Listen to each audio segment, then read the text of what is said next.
Night cries were so loud I changed the locks. What am I supposed to do then? When I asked Fenton, for some reason, I got a reply from my in-laws. You and the kid can go sleep outside. Following such unbelievable words, I could hear my in-laws laughing. So, my father-in-law and his wife are in on this too. Realizing this, I sighed and said, "All right, just don't complain wherever I sleep." Huh? My in-laws and Fenton let out a dumbfounded voice. They probably thought I had nowhere to go. Well, tough luck. I didn't expect to be locked out, but I do have a place to go. And it's a place inconvenient for you guys. Well, you can regret it after I've gone there. Whatever you say later, I won't care. Right now, Lily is all that matters to me. If I can protect her, I don't care if you all are ruined. I made up my mind and turned my back on my in-laws' house. My name is Jolie. I'm a housewife, about to turn 30 next month. Though a housewife, I'm not doing any household chores right now. Not because I'm slacking off. Actually, my daughter Lily was born just 2 weeks ago, and I'm resting now. So, I'm not doing any chores. But, Fenton doesn't care that I just had a baby. Why aren't you doing the chores? Just want to slack off, right? Judah, who was supposed to have been present when my husband, Fenton, was born, seems clueless as well. People usually get back to chores the day after. I'm really astounded he can say such things so boldly. Doesn't anyone understand me? Things aren't going well with my husband, and I'm distant from my in-laws. My parents are no longer here in this world, and I have no other family to rely on. But even if I'm alone, I must protect Lily at all costs. Lily's the reason that keeps me going. Maybe getting married was a mistake. Lately, I've been thinking this more and more. But before we got married, Fenton and his parents were kind. Especially the in-laws, they were so considerate they even offered to pay for the wedding. Is it really okay for us to accept the wedding expenses? It's our only son's wedding. We'd be laughed at by relatives if we were stingy, Madge said with a laugh. Judah felt the same. Both Fenton and I are in the bridal industry. Colleagues will attend, and we can't have an embarrassing ceremony. Fenton and Judah work for the same bridal company. It's somewhat famous locally, and they are involved in a broad range of business. Their main business is managing wedding venues, but they also seem to handle restaurants for after parties. So, many of their associates have a deep understanding of weddings. That's why a cheap wedding is out of the question. I understood why my in-laws were willing to pay. And so, Fenton and I had quite a lavish wedding with their help. But that was good only up until the wedding. After I started living with my in-laws post-marriage, they began to make demands of me. Hey, Jolie? Still not pregnant? What? Well, yes. I gave a vague answer. Then Madge audibly sighed. OMG. You're so useless. Useless? I asked back in surprise. But Madge abruptly looked away. It's nothing. She obviously dodged the question. Wait, is this some kind of harassment? For a moment, that thought crossed my mind. But I also felt indebted for the wedding expenses. In the end, I couldn't confront Madge directly. On the other hand, Judah treated me like a housekeeper. Hey! There are no snacks! I'm sorry, I'll prepare them now. You should have done this before I got home. What a useless wife! Judah started grumbling. I was taken aback. Useless wife, what the? Am I also supposed to take care of Judah? I married Fenton, becoming his wife. So, I'm willing to do anything for Fenton. Of course, I'm also willing to do what I can for my in-laws. But being ordered around feels wrong. Is this really how Judah and Madge feel about me? I was puzzled by the sudden change in my in-laws' attitude. But I didn't have the courage to stand up to my in-laws. I thought they would kick me out if I did. I quit my job when I got married. And I don't have much savings left. Plus, I don't have my parents around anymore. So, if I were to get divorced, I'd have no one to turn to. That scared me, so I couldn't stand up to my in-laws. Even when Madge harassed me and Judah treated me like a housekeeper, all I could do was bear it. I pushed my feelings deep down inside.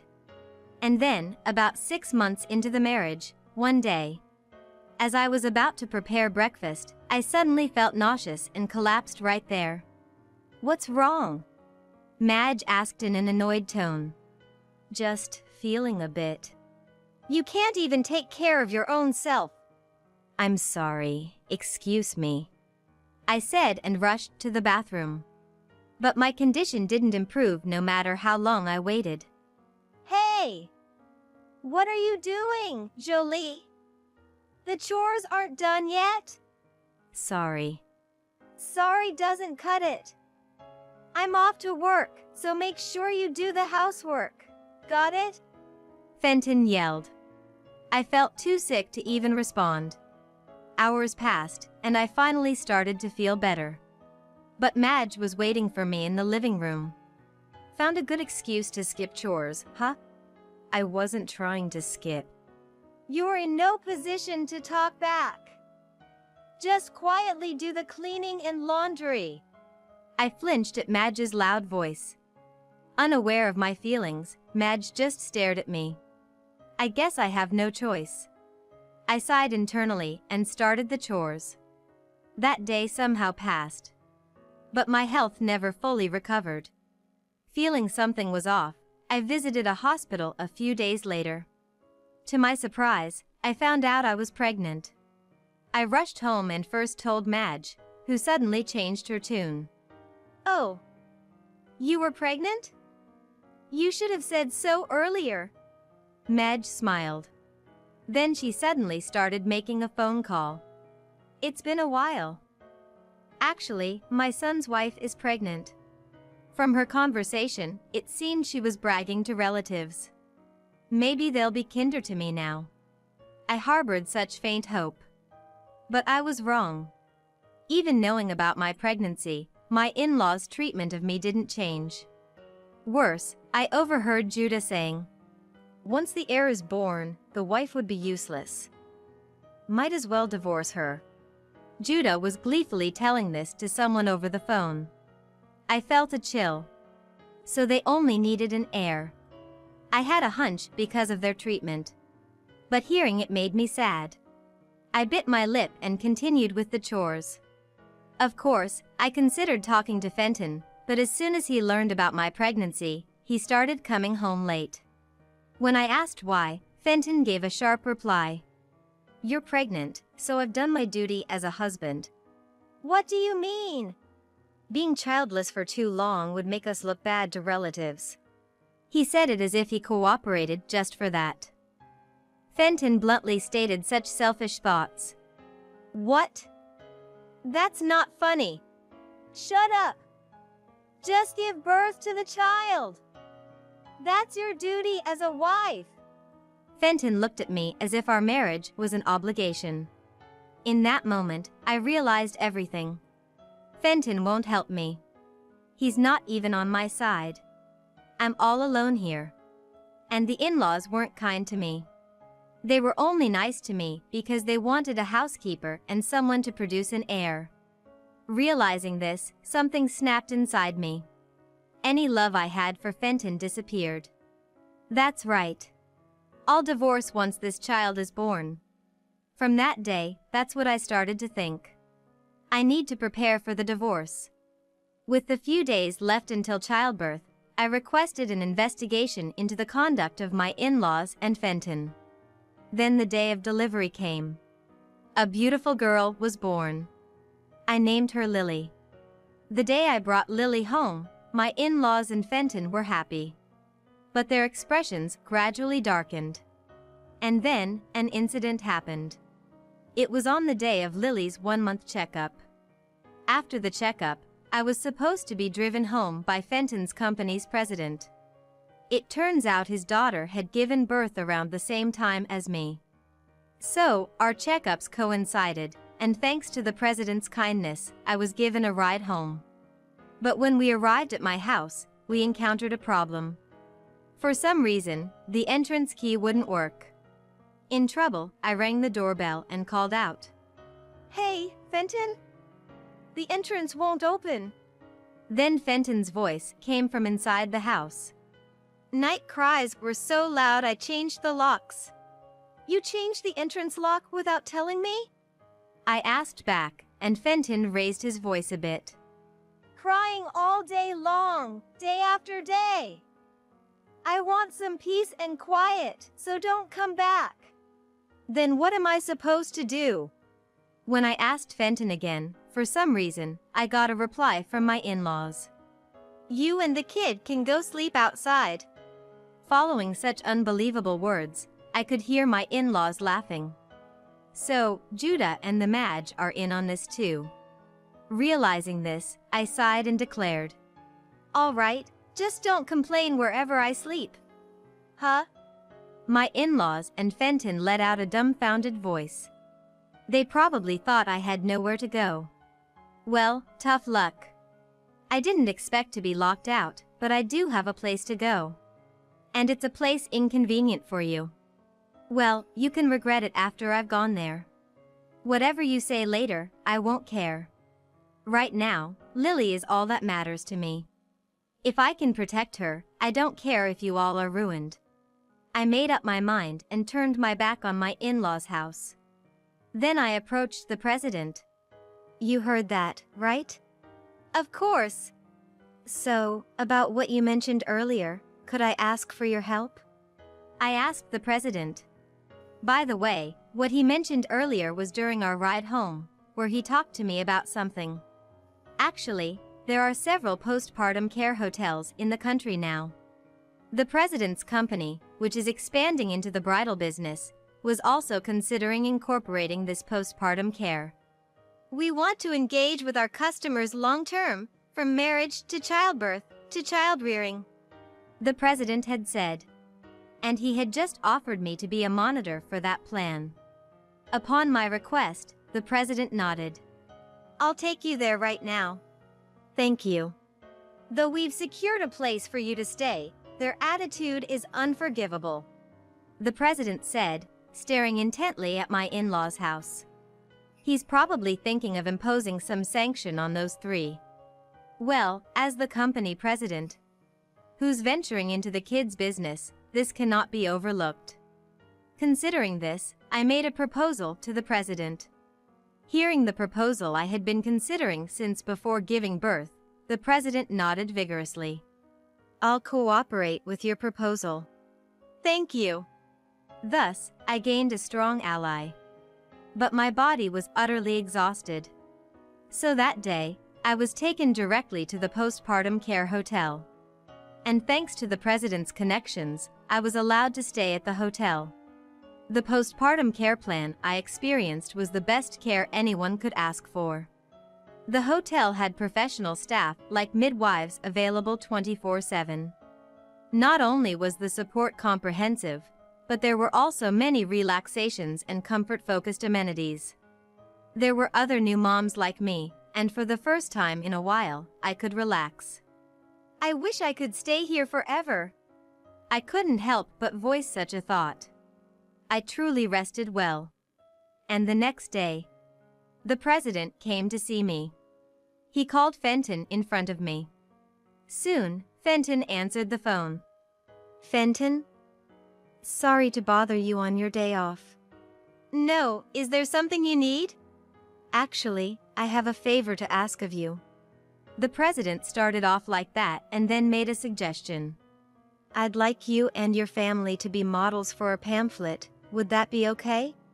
My wife, me, and our daughter as models, you mean?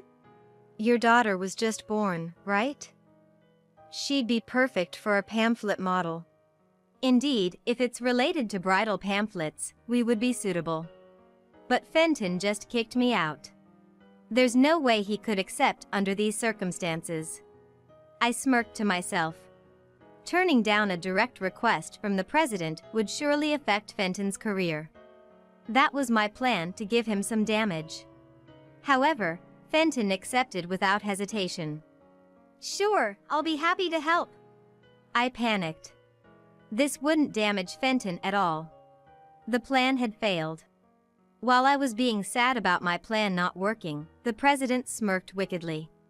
Then come to the studio right away. Is 1 hour okay? 1 hour later? Yes, I'll have the staff ready. Fenton started to panic and interrupted as the president was speaking. Wait a minute. Today is really... Why is that? Well, I have to talk to my wife. Fenton began to fumble for excuses. It seems he thought he could convince me if he had the time. That's what you get for answering without thinking, serves you right. I couldn't stop the wicked smile spreading across my face. Then talk to her now. Your daughter was just born, she's there, right? The president pressed on. Fenton fell completely silent. In the end, Fenton said he would consult and hung up the phone once. Needless to say, I was bombarded with calls from him afterward. Of course, I ignored them all. My mobile phone kept ringing for about 30 minutes. But finally, it seemed he gave up, and my phone quieted down. Right after that, the president's mobile phone rang. I'm sorry to tell you this, but my wife says she's too shy to pose for photos. I hadn't said anything like that. While those thoughts were running inside my head, the president audibly sighed.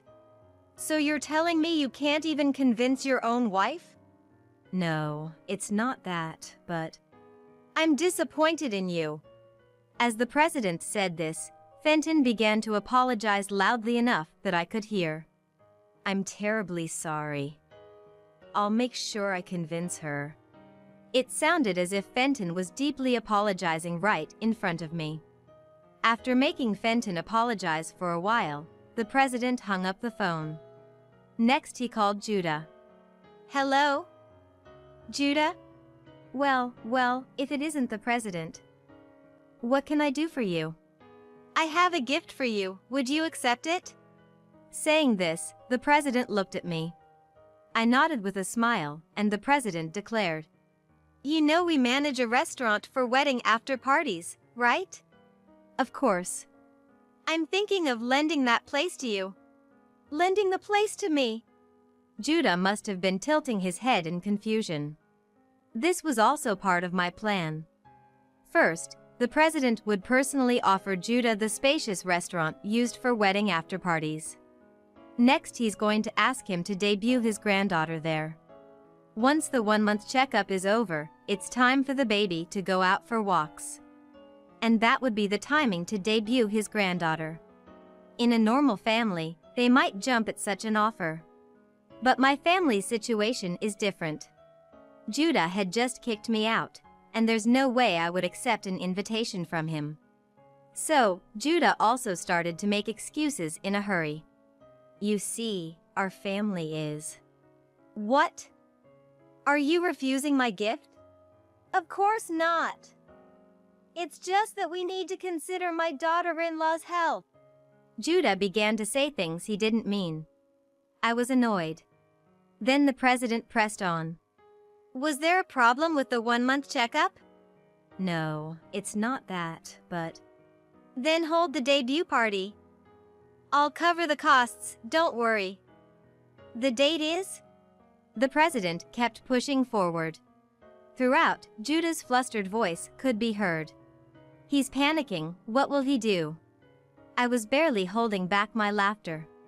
Eventually, the president finished talking and unilaterally hung up the phone. Then, immediately, my mobile phone started ringing. It's Judah. I wickedly smiled, holding my mobile phone. What should I do? There's no need to listen to Judah's calls. I could just ignore it. But just ignoring it wouldn't be fun. And it wouldn't clear my feelings. So, I answered the call. Hello? Jolie? His voice was louder than usual. Was he that panicked? Regardless, I responded with an irritated voice. Yes, is this Judah? Thank goodness! Jolie, please listen to me. What? No way. I clearly stated. Judah seemed stunned for a moment, but then quickly tried to plead with me again. Don't say that. It'll be the last thing I ask from you, please. At this point, it was as if I had already won. But I held back my laughter and pressed for more details. What's going on? I actually have a favor to ask. Judah told me what the president had discussed in front of me. But it all sounded too convenient. He didn't mention it was the president's instruction, nor did he specify the time that had been set. He just repeated that he wanted to hold a debut party, or that he would rent the place himself. So, I curtly refused. I refuse. I've been kicked out, after all. No, we didn't mean to. That was... Judah smoothly laid out his excuses. I, getting really irritated, couldn't help but raise my voice. You offer a deep apology. I'll consider attending the debut party. Well... Judah faltered. Send me a photo of you deeply apologizing. When I see it, I'll go. Goodbye. I said that and hung up the phone. I doubted he would actually offer a deep apology. I was pretty confident about that. Contrary to my expectations, a photo of Judah deeply apologizing was sent to my mobile phone. This threw a wrench in my plans. I was planning to make the debut party fail and have him apologize to the president. I needed to think of something else. As I frowned, the president next to me offered a suggestion. How about this for the debut party? I listened intently to his proposal.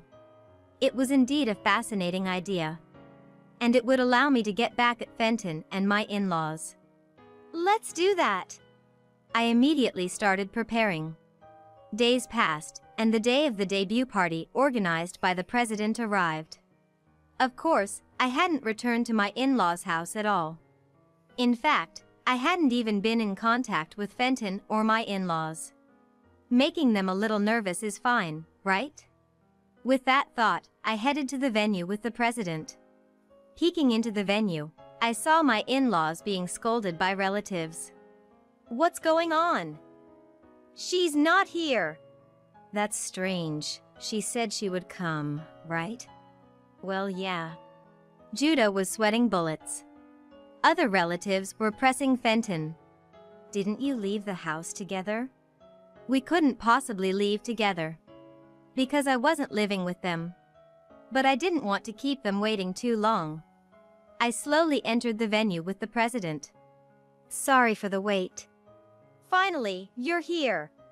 Judah sighed in relief. Fenton, on the other hand, confronted me. What were you doing? Jolie. Huh?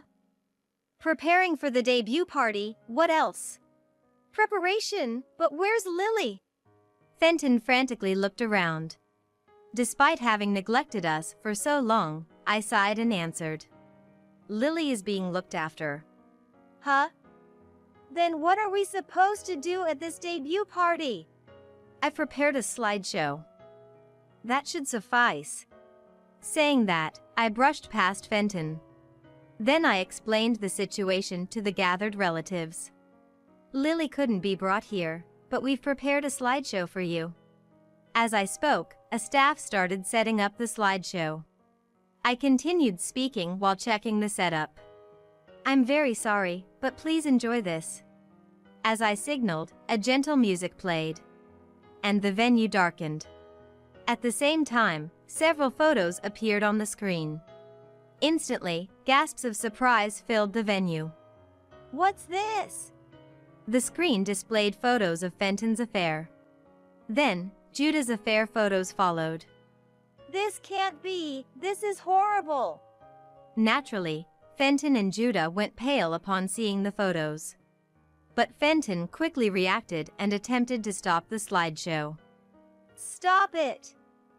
Don't show this! Excuse me? You get what you deserve. This is your doing? Why would you do this? Fenton yelled at me. So, I shot back. Because you locked me and Lily out. You changed the entrance lock while we were gone. The venue fell silent. Then murmurs began. Locked out? What do you mean? Amidst those voices, I exposed the conversation about changing the house locks. And mentioned the president was a witness. You're lying, right? I'm sorry, but it's all true. He witnessed the whole thing, that's why he helped me. I said, and the president nodded. But my life is over. Fenton crumbled. Looking back, Judah was already in a state of shock. In the future, our company is entering the kids' business. We don't need employees who can't cherish children. It was a mistake from lack of sleep. No excuses. Resign on your own. If not, I'll fire you even if it causes trouble. The president's determination was fierce. Eventually, Judah and Fenton submitted their resignation letters. Afterward, I filed for divorce from Fenton. The photos of the affair ensured the divorce to proceed smoothly. Moreover, Fenton agreed to pay me $2 million in damages. Luckily, he had severance pay, so the money was quickly transferred. I also demanded damages from Fenton's mistress, but she claimed not to know he was married. She agreed to pay me damages and is also seeking compensation from Fenton. It looks like a messy situation, but it's none of my concern now. Judah and Madge seem not to go through with the divorce. They wanted to, but Fenton's legal fees drained their savings. They're selling their house and moving to an apartment to cover living expenses and child support for Lily. They'll have to manage on a tight budget. Meanwhile, the president offered me a job. We have an employee leaving, so would you like to work with us? Lily is still small, but I need to make a living. I plan to take up his offer soon. For now, I want to quietly spend precious time with Lily. After all the hardship, I think I deserve this little luxury.